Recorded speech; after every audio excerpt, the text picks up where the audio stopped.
maybe I'll try and get this one out by like 2 days after Halloween, which is our next Friday. Also, we didn't have a lot of parts that really need to be edited out. Yeah, we just have the parts you said about racism and how you don't really think it's real. Yeah, exactly. No, those are the only parts that I need to cut out.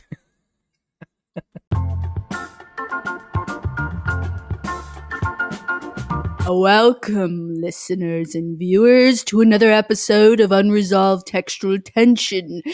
Today, we will be discussing Coraline by Neil Gaiman. And it is almost Halloween. And here's my co-host, William. The ruggedly handsome, as Katie always forgets to say. By the way, this is a Patreon live stream, and this is Coraline was picked by our patrons, but it was in time for Halloween, so that's pretty cool. And I've been wanting to read it for a while because I've never actually read any Neil Gaiman, and I thought it would be kind of cool just to see what, like, because he's such a known name, to really dip into it. You've never read Neil Gaiman? No, I read a short story of his that I remember being like, oh, that was creepy. But no, I've never actually read any of his stuff. Dude, you wouldn't like most of his stuff. Based off of your like whimsical thing, but you would like some of his stuff though. What short story did you read? I don't. It was about like three guys who went out and then they met a girl, and the girl was clearly a siren, and she like kind of scarred the guy's mind forever afterwards. I remember being like, oh, he actually wrote that really well. But okay, so that's my background, and what's your background with Gaiman and also Coraline? Well, with Coraline specifically, it was on the required reading list for 4th to 5th grade. And so I read it while I was in Alabama with my cousins and for my required reading. And I had to write a little book report on it. And I remember reading it and thinking, this is really, really scary and cool. And I remember having a nightmare about the button eyes while I was in Alabama. And I just like, I remembered the things that really kept in my brain were the rat scenes and then the hallway scene when she's going between the two places. Neil Gaiman, I think that was the first book I ever read of Neil Gaiman's. And then going forward, Neil Gaiman and Holly Black like write vaguely similar. Neil Gaiman's like more like an old British dude, which makes sense, and Holly Black is more like a crunchy hippie from Seattle. So that makes sense. But Neil Gaiman, I think for like most of my life, was the author I aspired to be, and I used to follow him on all his social media, and then I used to like read all his stuff and like think I was like Coacher and shit. And then I realized, oh wait, no, he has a lot more stuff. And I was like, oh wait, I actually don't always love his writing style. And then I grew beyond that. But then one other thing though is what was it? What was it? It was, oh my God, how did I lose my train of thought that quickly? Well, I will say that I felt like his writing style worked perfectly for this story, but I see is that if he doesn't vary it up a lot, it might not work for all of them. Sometimes writers find a story that just meshes perfectly with who they are as a writer, and like no other story they write quite meshes with it as well, really. And in this case, he has like a very simple, clean, but striking way of writing that's really cool. That fits the kind of starkness of this story really well. And it really makes you like listen to the silences between what he's describing. And I think that's one of the reasons that I'll just state up right up front. I really liked this story. I found it very pleasant to read, but I didn't find it scary, and I didn't even really find it creepy. But then I'm also a 45-year-old man. For a child, it's quite scary. I mean, even me now, because I can relive back then, I that same little bubble of it, I wouldn't say scary. It's just uneasy and gross. It's gross in some places, and I'll get to that in a sec.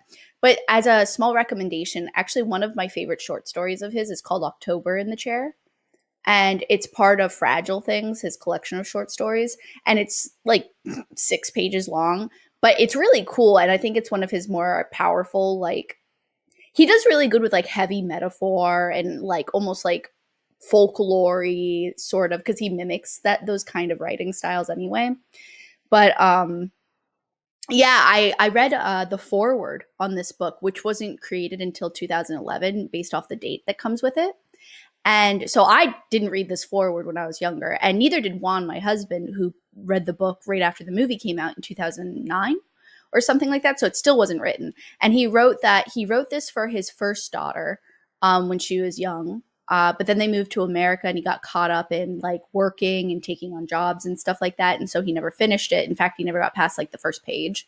And then when his younger daughter, Madeline, was around that same age, he was like, shit, if I don't write this book now, I'll never write that children's book I wanted to write for my first daughter and have a young daughter enjoy it. So he finished it for Hilarious that he her. thought this was a child's book. Like, he was like, oh, I can't write this at any other age. This is only for children. To be fair, Coraline does feel like this is a wonderful example of writing a child right. That's true. Yeah, the complaints I have are basically that it doesn't also work for an older audience. Like, it's very much just for children. Yeah. In terms of like the content of it, not necessarily the writing of it. Laura says, gotta get that trauma in early. Very funny and very true. But yeah, apparently the movie, which I haven't watched, I watched a few clips yesterday. But like, it's so gaudy and garish compared to the writing style of the book. I immediately disliked it. You know what's funny is What? that I understand what you're saying with that, but actually, funnily enough, it's exactly the only different. Okay, so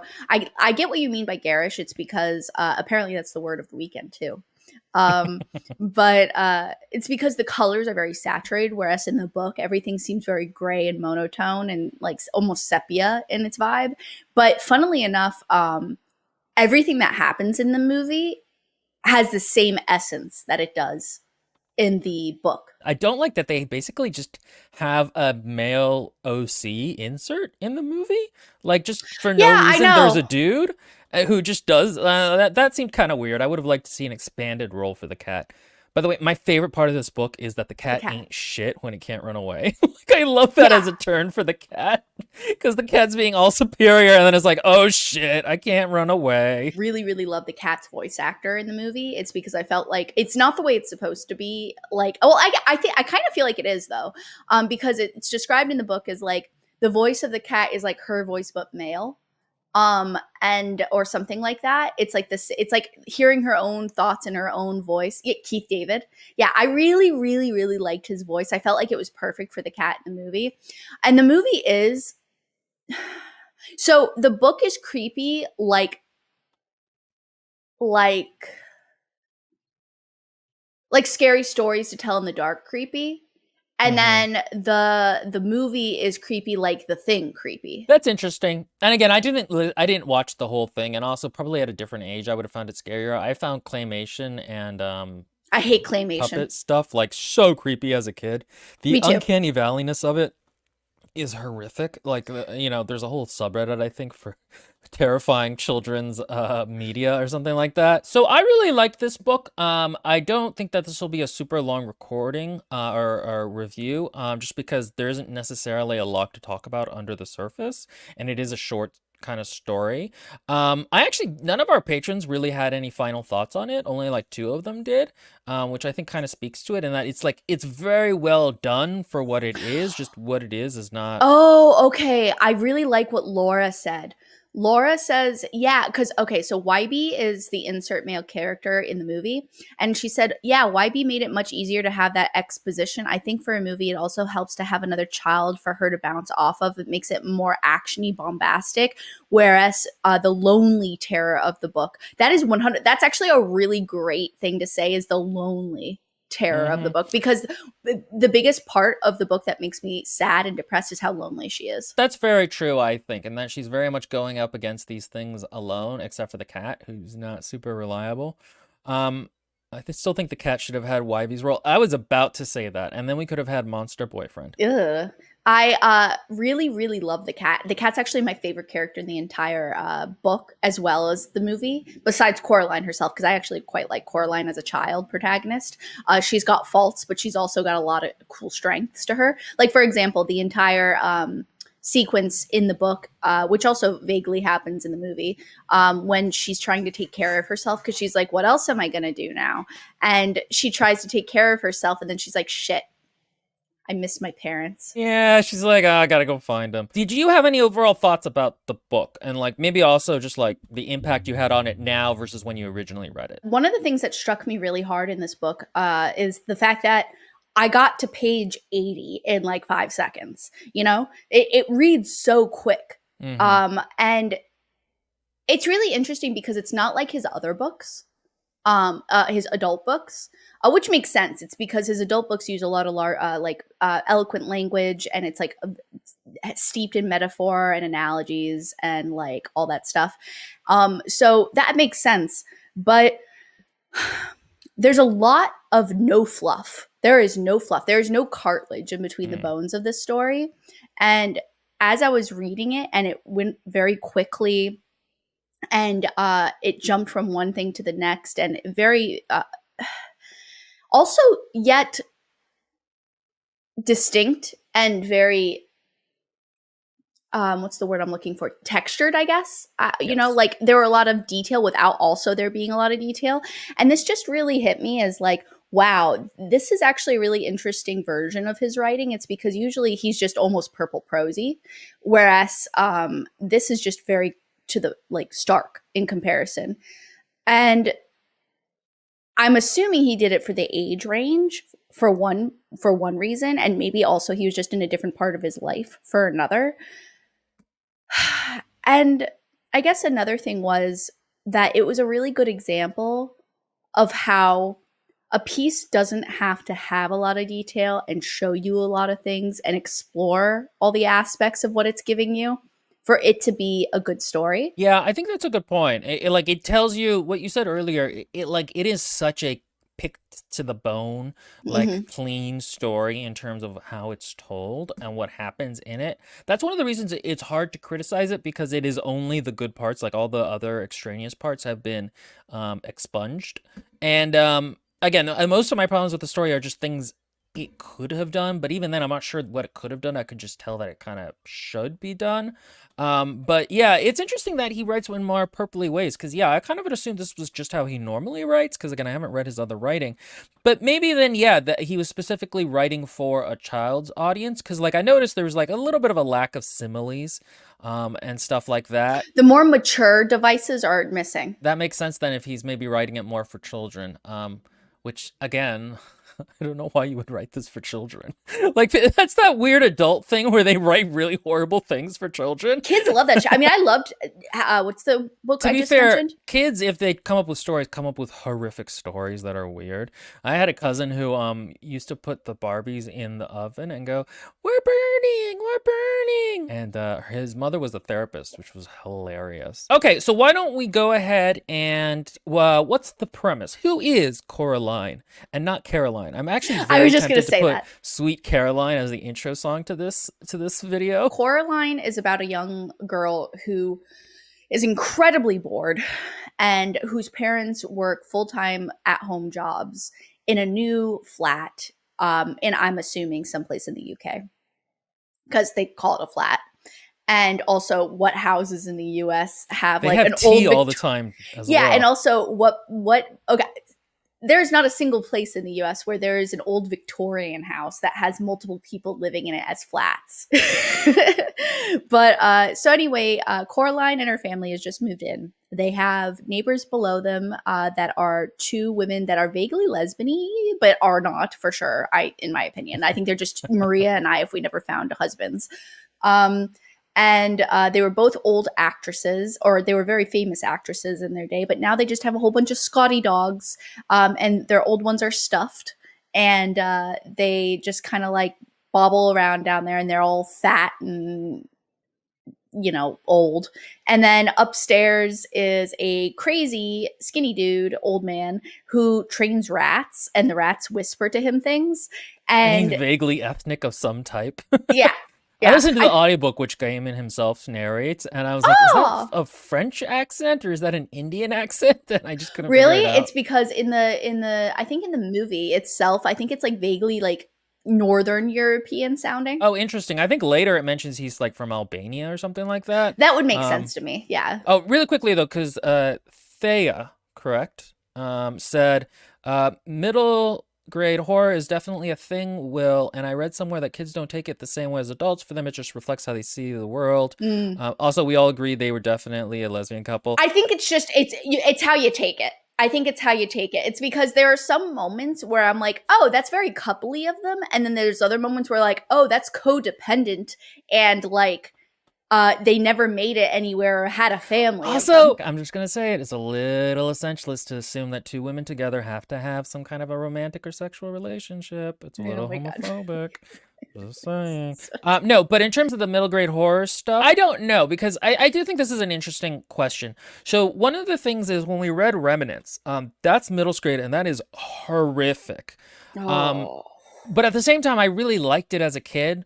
But I'm also a little bit different in that, like, I don't know how much I've talked about it on this podcast, but like, I have a lot of depression and anxiety issues, and intrusive thoughts and recurring thoughts and all of that kind of stuff. And so, like, things for me, if they're disturbing, will hang out in my head for like a good 10 to 15 years at a Oh, Jesus time. Christ. Honestly, a lot of stuff is funny actually because me and my mom will sometimes talk about like movies we watched or something as kids, and I'm like, oh yeah, that horrified me. I hated that. That scared me. Jurassic Park, I find a terrifying movie before the dinosaurs because everything's sort of slightly mean and claustrophobic, and I just don't like it. So I'm sometimes not sure how much of like I don't like that is a me thing and how much of that's like a the thing is I don't think I can be comfortably scared.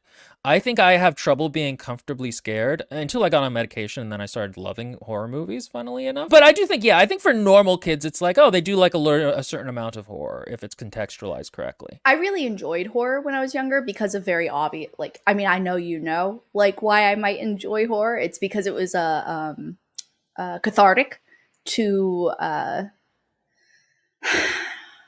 to see some it's so, I mean, there's so many reasons why, but I can, like, a lot of my friends who are going through things, you know, at that age, that, like, you know, were more, they were being abused or sexually assaulted or something like that, and even those who weren't, and they just led, like, you know, their own issues in their own heads and stuff like that. It's very cathartic to see it represented, those concepts and ideas represented in themes and books. Like, looking back on it, obviously I didn't get any of that at the time. I wasn't I was a literary analyzer from a young age. But it it's really, it's weirdly comforting. That's why somebody told me, what was it? Oh, I was talking to somebody. I was like, yeah, I find Dune and Blade Runner 2099 or whatever to be comforting. And they're like, those are not, I don't understand what you mean by comforting. And but that's what I mean though. It's like it's weirdly comforting to be in the presence of something with that atmosphere when that's like home to you, but you're safe while you're in that home. Something someone just described about it was that it sort of like discombobulates Maslow's hierarchy of needs. So if you're stressed about something and then you watch a horror movie, all of a sudden the survival of the character rises to the top of the pyramid. So you actually find it relieving in a way to not have to deal with the stress because it's short circuiting it essentially, which I think is makes sense. I don't know. I'm also just drawn to really disturbing things, but I don't find. I'm fascinated and drawn to them, but I don't actually find them cathartic. It's kind of a weird thing, but again, I think that might be a me thing. I don't think that's necessarily how other people do it. That makes sense. I mean, I went through, I mean, I'm sure you heard Maria complain about it for a really long time because we watched so many movies together.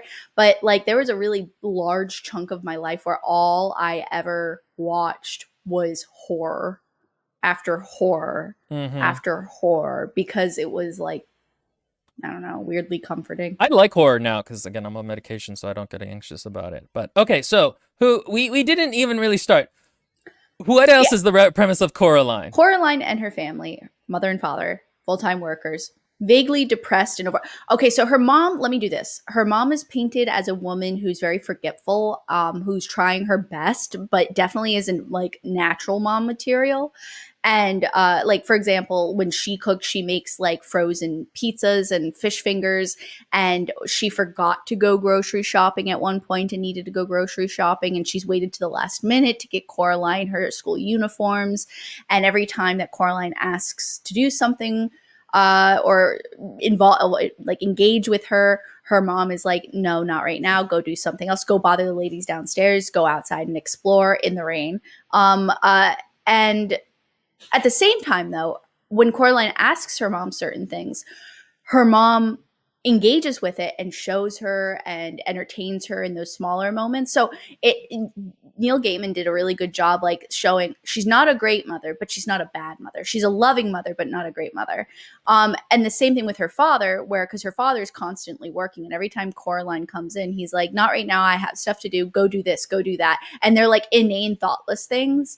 But at the same time, later on, Coraline recounts how her father one time stayed behind to get stung by wasps, so she didn't, and he wasn't scared to do that. It's because he loves her so much. So one of the things that's interesting is because the book is written in such a simple, sparse way, there's a lot of blank spaces left for the audience to kind of fill in what they are thinking and also and different interpretations. And so the way I took it is that this is a child's view almost of how boring life is, even like it's weighted towards Coraline's viewpoint in that to her the world does seem kind of boring and your parents do kind of seem unreactive at times because they're not paying attention to you the whole time and they don't necessarily know what to do with you. And I don't know, my view on this has changed a little bit ever since I had nephews and I realized the existential horror of trying to keep a child entertained.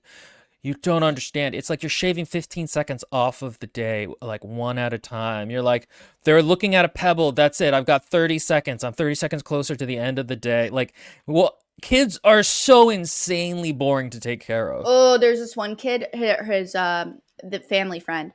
His mom worked from home, and I went and babysat while she worked from home, and that's like the worst because the parents there, and it's like wow, like, and she gave me too much money an hour because she was a family friend. So then I felt indebted, and like I had to constantly entertain him, and I couldn't just exist.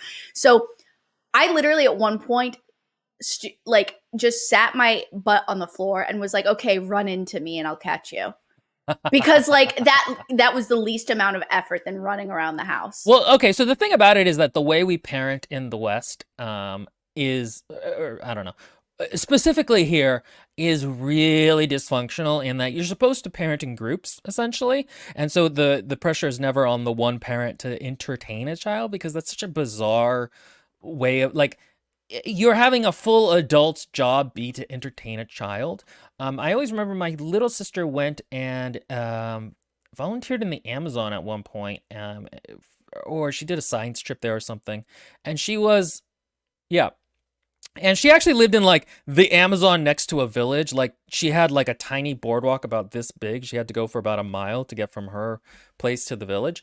And they basically just let their kids roam all day. And all they did was like hunt lizards. And that's always what I think of when I think of my nephews is that like, really, they should just be hunting lizards all day. Like not literally like hunting for food, but just like for fun. Like, the way my dog hunts for lizards, like they kind of catch them sometimes, they kind of don't. But it's like you need enrichment for children, but children really just need to be in a group and find an activity to do, and that will enrich them. You only need to artificially enrich them if they're unnaturally isolated in the way that they are nowadays. And so again, going back, Miss Alex Snow said, I think when you read this as a younger person, the parents come across as not caring, and in rereading it as an older person, you sympathize with the parents. Yeah, that's very much, I think, the way. And so the narrative is skewed a little bit towards Coraline's view of it that way. I kind of thought that was going to be a bigger theme in the book. We'll talk about how the book doesn't really have themes per se. Like it's not like she's really tempted by how much more interesting the other world that she finds is. They say like, hey, we'll do more stuff with you, but that never felt like a real thing she was like I never got like, oh, the whimsical coolness of the other world or that there was any real temptation to stay there. The movie does that better. Yeah, no, then that makes sense. But like that just to me is something I felt like was missing a little bit. Well, it's hard to say anything in this feels missing, but I think that's an opportunity that Gaiman could have gone into. There's only like a watered down theme a little bit. It's more just literally telling the tale of Coraline, and there's not really like I think the only lesson she learns is that she has to be patient. Like that's literally it. Because if you notice in the also, God, I gotta say, one of my favorite, I know this is like nothing, but my favorite part in the entire book is it's again, it's nothing, but it's when the cat is speaking with her when they're walking out in the place that's not nowhere, but also not somewhere, you know? Mm-hmm. And the cat's like, uh, challenge her, those kind of things, her kind of things like that. And I love that nothing is said that she's a fairy. Nothing is said that she's fae or that she's a monster or that she's the beldam, even though she is a beldam at that moment. It's just really nebulously stated, and it's so horrific in that way.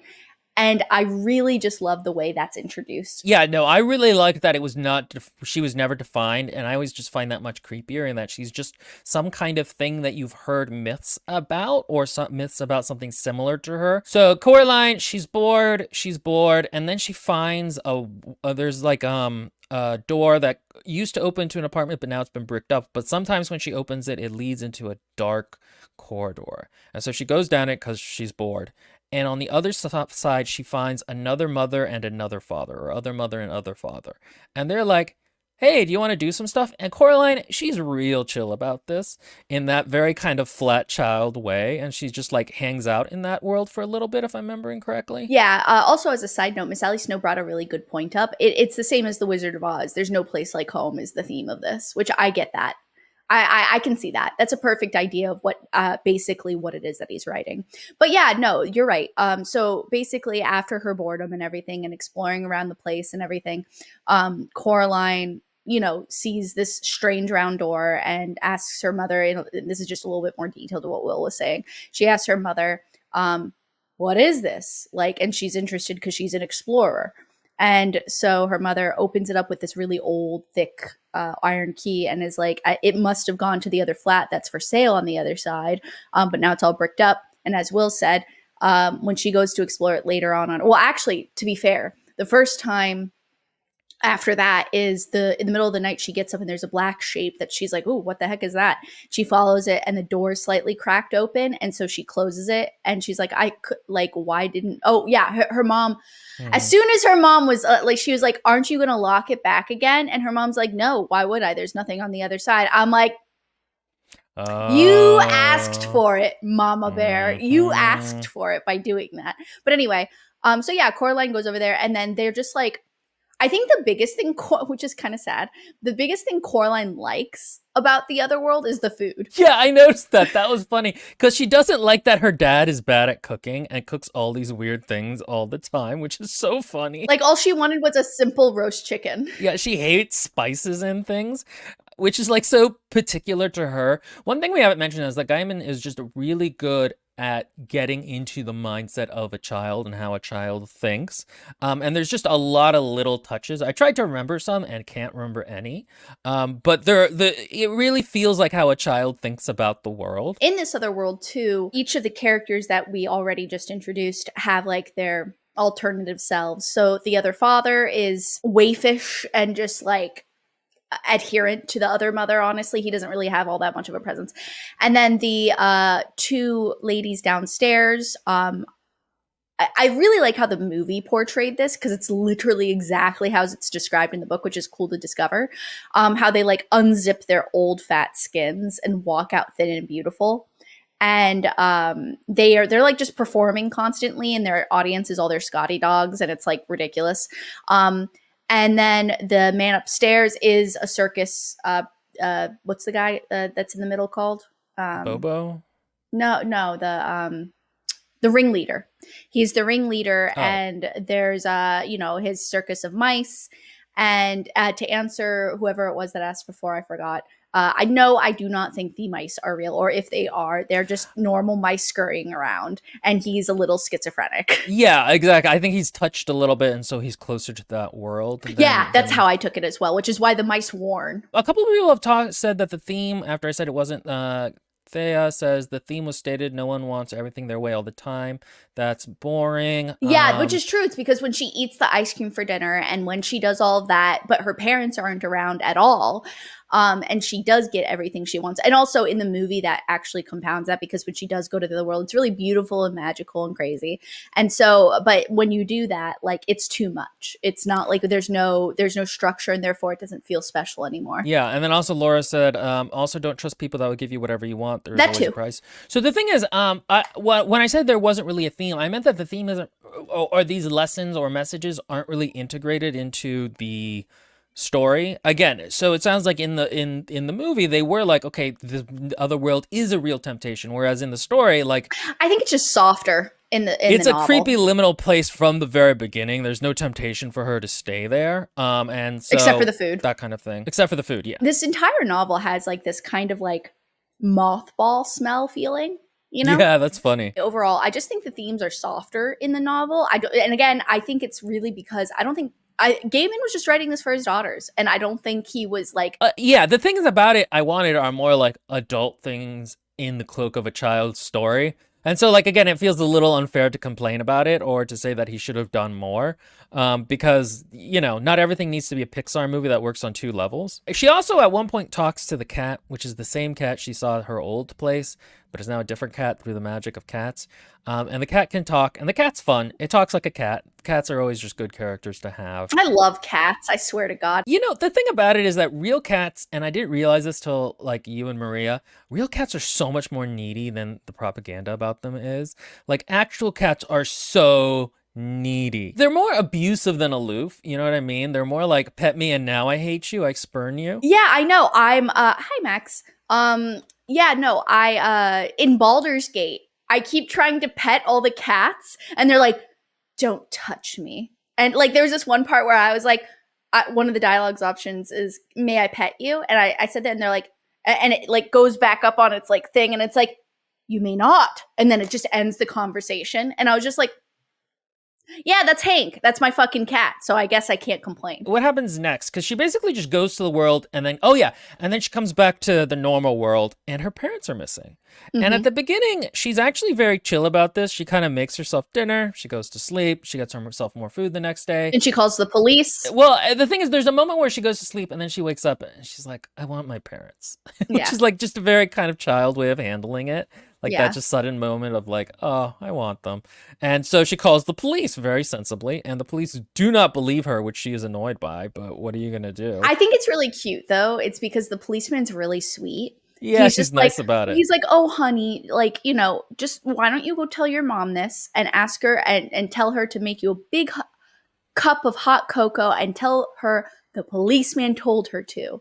And then Coraline's like, I don't think that'll work. And then he's like, oh, you know what? I think it'll work for sure. And then she's like, okay. And then just hangs up. That's another way this is in Britain, is because if it was an American policeman, somebody would have gone and shot. I was just saying, if it was American policemen, they would have showed up and then they would have shot Coraline and the cat. So, and then at that point, she's like, okay, I gotta go. I don't know how she knows. Oh, no, she has a dream, I think, that they're in. She's talking to the cat, and the cat's nodding its head instead of verbally answering because he can't. And she was like, do you know what happened to my parents? And so he brings her to the mirror that's in the hallway. And right. She sees them reflected in the mirror, and they're like uncomfortable and they look strange. And her mom writes in the mirror after breathing on it, help us. And Coraline's like, okay. And I actually, another part of the book I really, really liked how like elegant it was done was how the transition of Coraline walking back through the tunnel to go to the other world, and the cat just starts talking to her, because during this time she's been talking to the cat and the cat's been listening, but there's not been any dialogue back or forth, obviously. But once they start going, then he just starts talking, and it's like, oh, there's the transition for the magic. And it's just like, it's really nice. It's just really elegant and soft and really beautifully done. Oh, one thing, I listened to the audiobook version of this, which is again narrated by Neil Gaiman. But the thing about it is there's a weird like soft rock number between some of the chapters that's like What? weird music. Like I think maybe in the book it's supposed to be like a mono, like like a little bit of writing about she went looking for her mother or something. It's a weird thing. And then when the mice sing, it's a different actor singing in this really trembly voice that's like creepy and took me out of the story. So I feel like UK audiobooks from a certain decade did this a lot with the music. Yeah, and that's true actually, because at the end of the book, they're like, if you would like this on audio cassette or CD. And I was like, oh my God, how old are you? How long ago was this done? So she goes back to the other world, and other mother and other father are waiting for her. And they're like, oh, here, you can stay here. You just need to pluck out your eyes and sew in buttons instead. I think it's really interesting that he chose buttons for eyes, though. Like, why? Like, is that a Teddy folklore bears. thing? Think about it. Teddy bears used to have No, I know, but why? Why like that? stuffed Because there animals. aren't teddy bears involved in anything. Well, because it's a child thing. I know, but I just feel like that's. I'm curious of the inspiration behind that. Well, and the eyes, the soul, and all of that. Oh, I get that's true. That's true. She ends up sleeping there, and when she's sleeping, she has a dream. No, no, no, that's not when it happens. She like goes out and does something that the beldam, the other mother, doesn't like, and so the other mother throws her in a closet. Oh, she talks back to her. She talks back to her. Oh, That's is that all what it it is. was? Yeah, they're sitting on the couch, and there's this okay, but I get it scene. And actually, no way. I take it back. I love this scene specifically in the book, not the movie, because in the movie it's just like a sack. But I like there's a weird urban vibe. The beldam or other mother in the book. So they're sitting on the couch, and Coraline has actively said, I'm not going to do what you want me to do. I want my parents now. You're not fooling me. And so they're sitting on the couch and having like this stalemate. And the other mother leans over the side of the couch like a freaking alcoholic cigarette, Marlboro Lights smoking mother, and grabs a convenience store bag and brings it up onto her lap. And inside are a whole bunch of little roaches or beetles or something. Oh yeah. And she's plucking off the legs and then eating it like little candies. And it's like the plucking off the leg is like the unwrapping of the candy and then eating them. Which is funny because they just do that in lots of places of the world. Yes, So. but I just thought it was interesting that you're reading this in the Philippines. You're like, wait, is this supposed to be creepy? That sounds like a good snack. I'm so dumb. I thought it was really interesting. It really caught my attention because he specifically described the plastic bag. And I was like, why is he doing that? And I thought, is it because like this place is like a where things like it's like a gutter. Lost things end up. Yeah, it's like a gutter. You know what I mean? So does she like live in a gutter? And like it's very the other mother's very spider-y in theme. It's because at one point the cat says, when Coraline's like, this place isn't very big, and he's like, it's big enough for her, and he was like, it only needs to be as big as a spider needs to catch flies or something. Like a spider's web's only as big as it needs to catch the flies. And so anyway, I just really liked the plastic bag thing. It's because everything else in this world is like, it's like unique and like magic-y, but that's like real day, common day, normal store thing that she has. And it just makes the beldam seem like grosser. Of course, she's eating bugs, but like that's even like a weirdly compounded thing. And so she's like, "Hey, you eat one." And Coraline is like, because Coraline's defining features that she's picky, is like, "No, I'm not gonna do that." And so then the mother throws her in a basement that's like kind of dark, or a closet, and in there, Coraline hears the voices of other children that the beldam. One of them calls her a beldam. That's why I keep referring to her that way. It's the only time you're given any information as to what the other mother is. And so and that's because one of them is like from Victorian times. These are kids that she has trapped the souls of, and they couldn't they couldn't die, and when they died they couldn't go on. They were trapped here in this place, and they're not happy about it.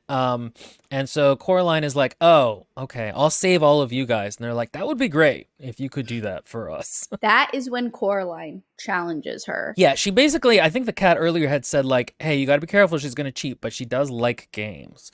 And so Coraline is like, "Hey, why don't we play a game?" And the mother's like, "Ooh. A game, you say." She's like a searching and finding game. And she's going to find the kids' souls and then also her parents. And then this part of the book I felt like was a little lame, because usually in fairy tales, like either a lot of times it's a Chekhov's gun, like they saved a bear and then later the bear comes and helps them, and you're like, okay, that was convenient. but like, or like they have to kind of outsmart people through a certain way, and she doesn't really have to do that. There's not like a lot of thinking involved. Yeah, she has the stone to be able to identify what's true or not. That's fine, I guess. This is like I would agree. This is like the weakest part. It's because I would have preferred I don't know, just like some more engagement, I guess. I don't know. Well, the thing about it is that the things she does are a little scary, but Coraline is not an emotionally created enough character for like you to really feel quite how scared she is at times, or for that to be a relevant challenge of how scared she is. So like something like her having to outsmart them somehow, and that speaking to the themes of the story would have been really nice.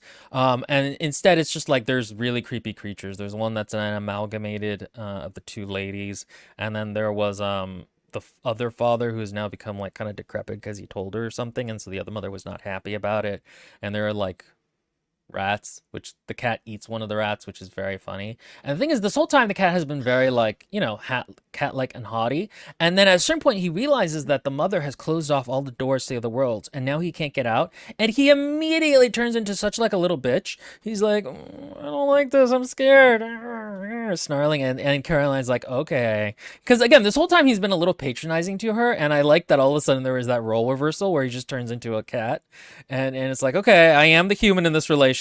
Is there's this one part where the cat is talking to it's when he's playing. The reason I say this is because you mentioned him playing with his food. There's this one part where he's like, I don't like rats at the best of times.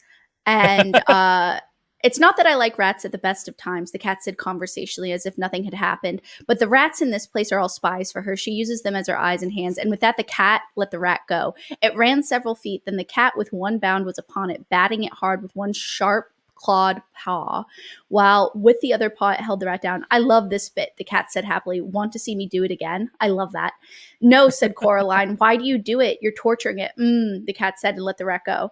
And then it's literally immediately below that is the quote that I wanted to quote, which is the part where it's like, he's saying, oh, you're being kind. Yeah, he yeah, pulls you know the what I'm whole talking about. liberal no moral consumption under capitalism, where she's like, why do you do that? That's so cruel. And he's like, I at least may sometimes let the rat go, whereas you guys always kill the Yeah, things how you eat. often does your dinner escape? Liberal checkmate. I really, really like that. I think that's Yeah, that great. was funny. That was good. There is one other quote while I'm at it, and it's just that it's at the beginning of chapter 6, and it says, and I really liked this because I feel this really hardcore as a child, and I feel like a lot of kids do.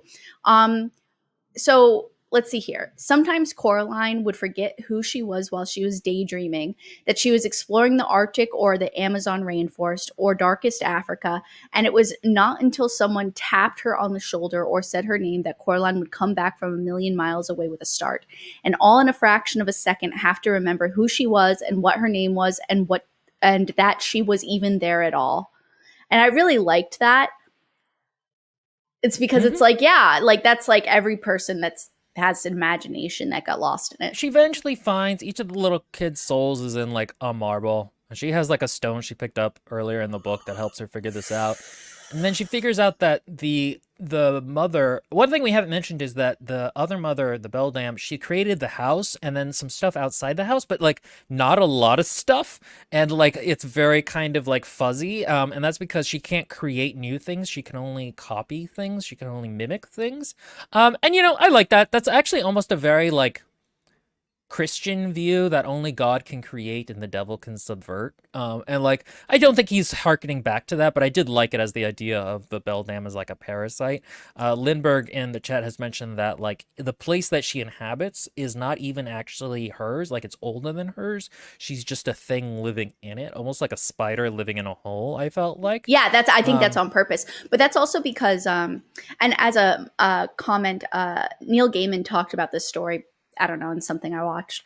And he explained the beldam, it's a folklore creature that eats children in Irish mythology.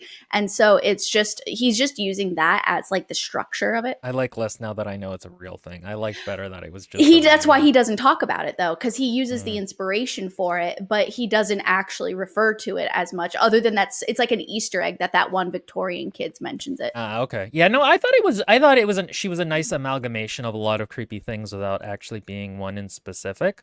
And And right, so she can't create new things. She can only use old ones. And so at one point, Caroline had noticed there was a snow globe with two people inside. And she's like, that's weird. We don't have a version of that in our house. And so she realizes, like, oh, that's my parents. And so she hatches a plan. And the cat at this point really wants to get away, isn't scared. So she has it on her shoulder. She's having to carry it. And she goes to see the other mother, and she knows the other mother is going to cheat. She's not going to let her leave. So she says to the other mother, like, I know where my parents are. They're in the doorway.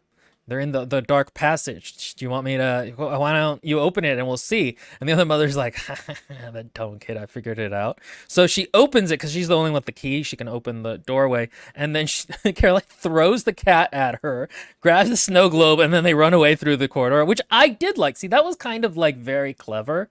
And that's also where she says the theme, which is that it's, you can't always have interesting things. Sometimes you need boring things, which again, it's the theme. It's just not really played out in the anyway.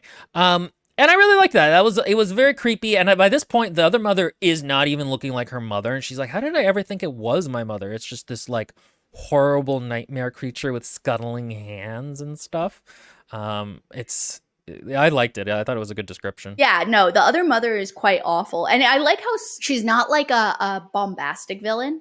She's literally like a spider where it's like, oh, I don't have to do much now that you're in my web. I can just watch you struggle. I don't have to, you know, uh, uh, give you long speeches or anything like that, like in a lot of children's villains arcs and stuff like that. So, oh wait, hold on a second. Angry Otter, because she was talking about things in the 90s. Well, the book is somewhat dated in the 90s and said specifically the fat Oh phobia yeah, we talked about Angry in the Otter, Discord, dude. but just a second ago hearing Darkest Africa was kind of jarring. I know. I had the same moment when I was quoting it. I was like, oh, That's a that's weird very turn of phrase. that's very British imperialism. I think I also missed the fat phobia. I thought that the old ladies were portrayed well, and they were the only fat people I remember. I don't know. I don't. Yeah, I don't know. Can you mention it a little bit or explicate on it, Angry Otter? Just because I didn't read that part of the Discord. I always get such FOMO. Everybody in the Discord is having these conversations like a month before I actually get to read the book. In the movie, I would agree with the fat phobia thing. It's because it's portrayed very grotesquely. In the book, though, at least I don't remember. I kind of skimmed through the scenes when she's going, to go find the souls and everything. So maybe there's something there. But I know that when they're at the very least in the real world, I just think they're supposed to be tottering old women and they're supposed to be like cozy grandmas, like cozy old grandmas. Yeah, that was my impression as well, and that their idealized versions had to become thin in the other world for their marvelous performance. Yeah, but I think that's just youth. Yeah, I read that. So I read that as youth. I didn't necessarily think it was the author saying anything because the other world is a weird warped version that's trying to placate Coraline. Lindbergh says it was the description of the fat lady Coraline met out walking in the mist. The description of the lady focused very much on how fat, round, and waddling the lady is. Yeah, but that's one of the two ladies though. To me, that didn't ring as fat phobia. I may be wrong, but to me, it just read as cozy. The real distinction lies in how no other character was focused around their weight. Yeah, it could be. I mean, it's not something that pinged for me, but it's also not, I think, I don't think it's like an invalid reading or anything, and I think it's an interesting thing to bring up. I mean, there is some. I mean, there is it. It is there. That's the purpose of it being there, is because the women are unhappy with their they're nostalgizing their glory days. Well, I mean, that leads into an interesting question of how much of the other world is a mirror that the other people want of themselves, because you could also theoretically think that Mr. Bobo isn't reading them. He in this world has the mice, and so that's why in that world there are mice. Yeah, that's funny. I should have realized that before. I had always read it as like there are mice in this world and there are mice in that world, and that's how they kind of follow. But really, the reason that the reason that her eyes and ears and spies are mice in that world is because of Mr. Bobo having the weird schizophrenia about mice in this world. Oh, wow. That's actually really smart. And then basically, they get back to her world. Her parents are there. It's really nice. There's like a very simple but nice moment with her father where she comes up and says, "Hey, Dad." And she hugs him, and he's like, "Hey, what's up?" And then he lifts her up and takes her to bed. And it's funny because in any other book, that would be like such a normal thing. But in this book, because there are such silences and every little thing in the text matters, it just felt so warm for him to pick her up and take her to the dinner table. And then this is the part where you realize Coraline wasn't just being picky. Her father does suck at cooking because the pizza is like kind of doughy and overly crunchy at other parts, which I feel as a kid who's incredibly picky and still is. I feel vindicated. And then she goes to sleep and she has a dream with the three child souls where they like play and then like they're gonna have to go die after that. But they also realize that the one of the Beldam's hands is on this side of the world and is gonna try to get out. And it's gonna like be up to mischief. So Coraline, and I didn't love this, and I understand that the point is that like even after the great moment in a story, like in real life, the story keeps going, you know, like there isn't a climactic moment and then just a little bit of falling action. The story keeps going, it never really ends. And that's what Coraline keeps thinking about is like, I got out. It's unfair that there's now more to do. And so her dealing with this hand is that. But I just didn't think it was like very, again, this is an example where it's like there's kind of a theme there, but the story hasn't been about how difficult reality is versus fairy tales. And so He likes to break that weird mold where it's like, and then what happens after the story's done? You know, like, because again, so I, funnily enough, um, oh, Jesus Christ, dog. Um, there's a, hold on a second, it's right here. This is what I was looking for a while ago. And it was in a box that was still in the garage. And this is also by Neil Gaiman. the sleeper and the spindle. Yes, and Chris Riddell does the artwork, which is really, really cool. Oh, you know the other story of his I read is one where Sleeping Beauty is, or not Sleeping Beauty, Snow White is a necrophiliac. It takes place from, it's called Glasses, Apples, and something else, and it's from the Interesting. perspective of the evil witch or whatever. Hmm. And it's not that Sleeping Beauty is a necrophiliac; it's just implied that she's like some kind of undead creature, and the prince is a necrophiliac. That's similar. That's not like, so. This is a very lesbian-y story. But the so it's Sleeping Beauty, and then it's it's also Snow White. Snow White is the knight, and Sleeping Beauty is Sleeping Beauty. But Sleeping Beauty is actually not Sleeping Beauty. She's the witch. And anyway, so she turns into, like, the real Sleeping Beauty has died long ago, and so it's really interesting. But anyway, it's cool. It's because here, actually not died long ago. See, look, this is the moment where she realizes like the witch is actually not Sleeping Beauty, or like the Sleeping Beauty is actually the witch. And then the old lady was actually Sleeping Beauty. And so there's this like whole moment. But the thing I wanted to mention for this in particular is that at the end, Snow White, like, there was like a wedding going on, like she was gonna get married and be the queen and everything, and there was nothing wrong with that at the beginning. Like, she was like, I mean, you could tell she was a little wistful for her knighting days. But at the end it's just like they walked, so her and the dwarves, it literally is like uh